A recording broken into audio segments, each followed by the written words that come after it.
These sensitive ass that just came out of this little, I don't know where they come from, but niggas be getting wild, emotional. Niggas be turning into big super beasts. Just be trying to have fun. If what the other guy found me, get you with another lane to what you're saying, yo. So with that now, I remember what the fuck is, yo. Yeah, I can hit better than that. You better not play. I will and perform Busta Rhymes, yo. Busta Rhymes is fired up right now, reportedly threatening 50 Cent over some explosive footage set to appear in 50's upcoming documentary on Diddy. Things are spiraling fast, as 50 has been collecting dirt on Diddy and his notorious private parties for years. Now insiders are murmuring that Busta isn't just a name on the guest list. He's deeply involved in the action. He do it, right? Yeah. He did it. You've been heavy on social media. He did it. And I'm the only one who's been vocal about this long before it actually. Oh, you've been saying it for a long time now. I'm walking through the crowd and somebody grabs my hand. Just softly put their hand in my hand and just hold it. So I look, and I see this big chain that said flip mode. I look up and it's Busta Rhymes. The real shocker. Sources say there's actual footage of Busta getting real cozy with Diddy at one of those infamous parties. And that's not even the wildest part.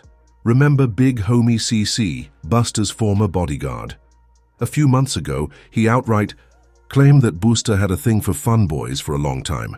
I seen you talking about Busta Rhymes. Oh yeah.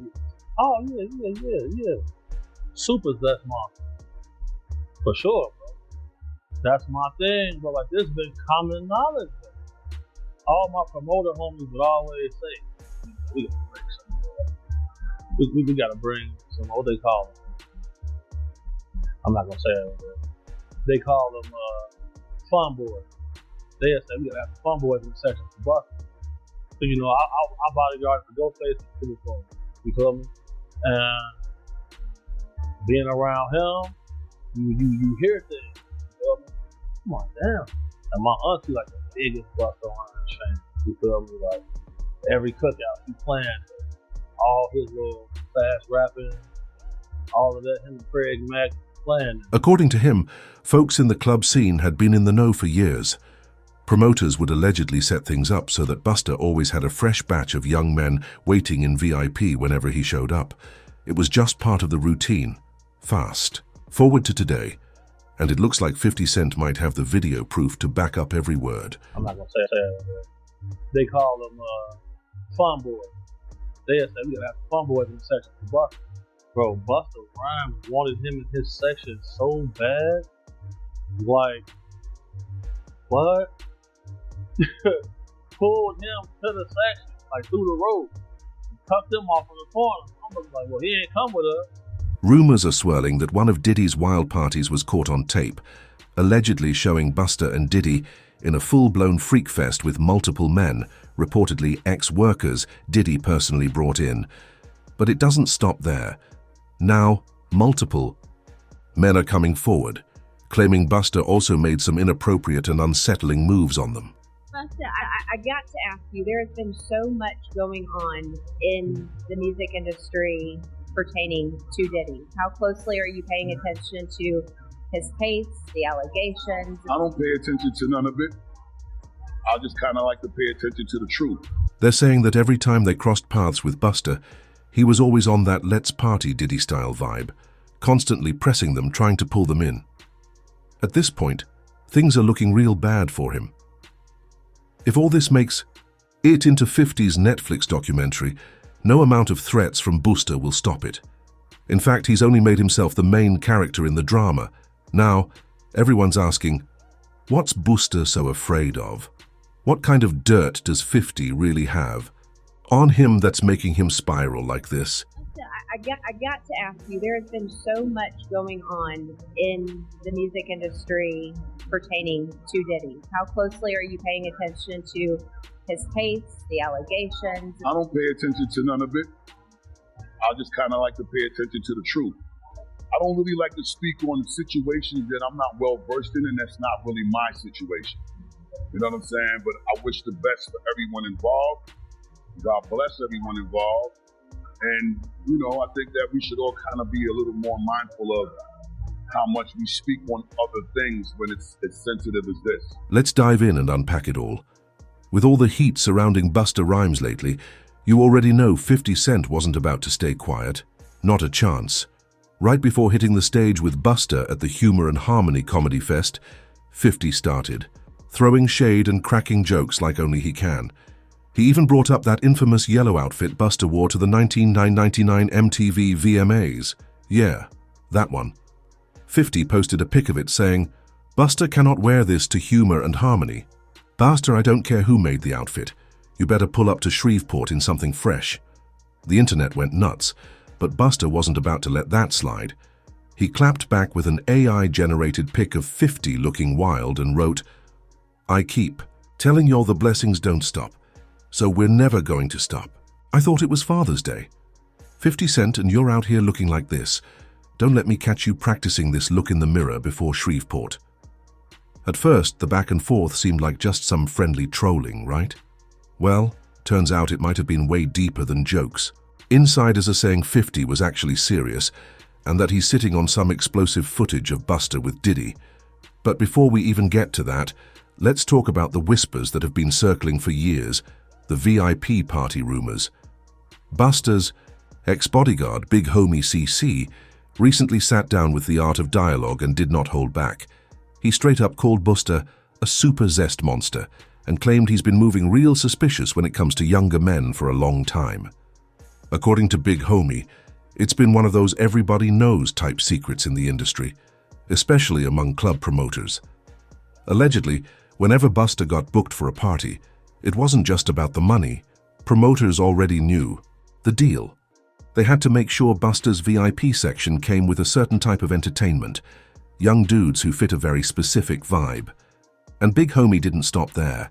He even spilled details about one wild night in the club when Busta, locked eyes on a friend of actor-model Don Benjamin, a gay man. According to Big Homie, the second Busta saw dude, it was game time. No hesitation.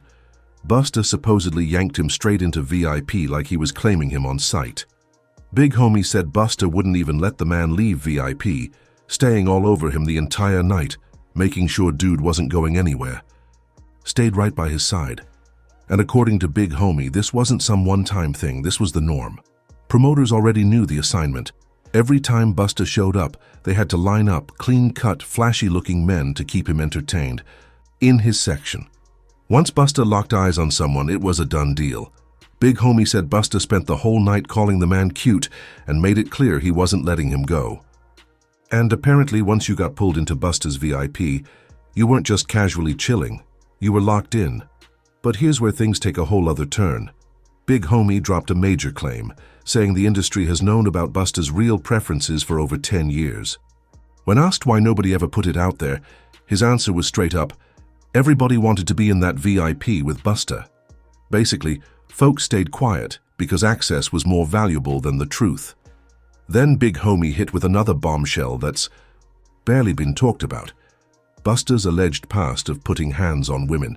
He didn't go too deep, but he hinted that there might be something darker beneath the surface. According to him, some men living double lives could be harboring deep resentment toward women, and that might explain some of Busta's actions. And don't get it twisted.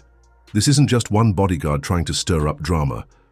A whole lineup of dudes came forward with their own wild Busta stories back in 2020. Social media personality trip. Ali jumped on YouTube and claimed that Busta personally tried to pick him up in New York while he was on his way to a Halloween party. At first, Tripp thought it was just a regular club moment, but things quickly took a turn.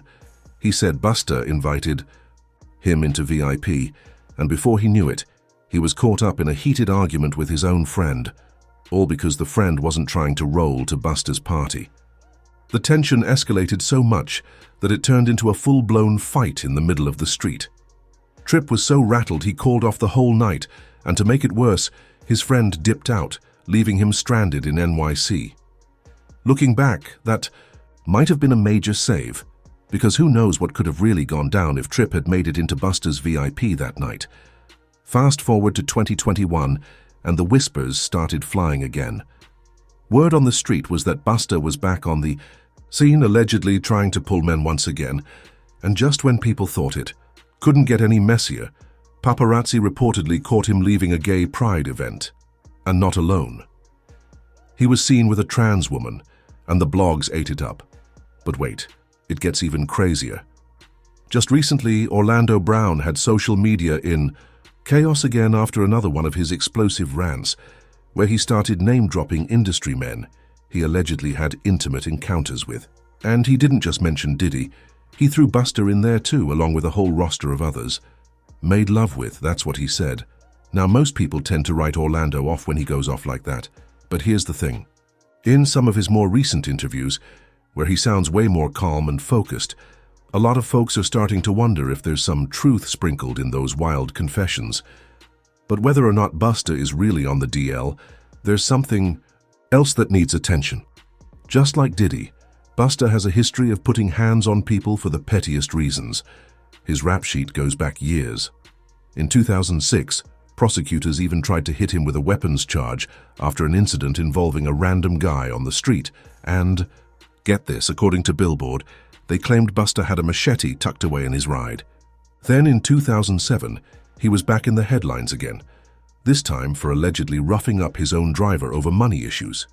He eventually pled guilty to both charges and got slapped with 3 years of probation, but that was far from the end of the drama. In 2009, the New York Post dropped a bombshell. Busta had to cough up $75,000 to a fan who claimed he lost it during a performance.